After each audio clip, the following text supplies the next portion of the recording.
Welcome to the Tech Egg. Don't get scrambled. Enjoy the video. You start by confirming the prerequisites: stable power, recent firmware, and properly secured mounts. Once done, plug the immersive display into the host via HDMI or DisplayPort and connect USB for trackers. Make sure network sync is available. Next, run the quick calibration. Set interpupillary distance, capture an eye-tracking baseline, and adjust room lighting to reduce glare. These steps reduce drift and latency, and they establish a reliable baseline, so subsequent tuning works predictably. Now you configure the core interaction layers that determine fidelity and performance. Choose the appropriate tracking mode, inside-out for portability or external sensors for accuracy, and set sampling rates to balance precision and CPU load.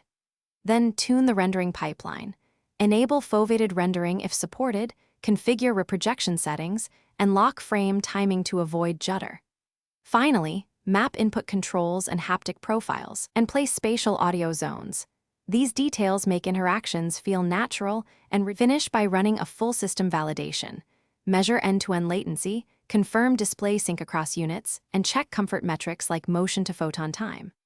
Once validated, save configuration profiles, enable controlled auto updates, and log hardware ID for support.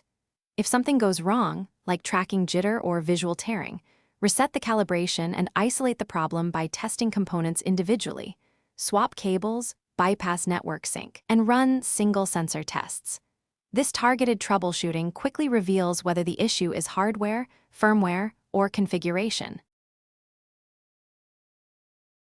Thanks for watching. Consider subscribing if I helped unscramble your problems.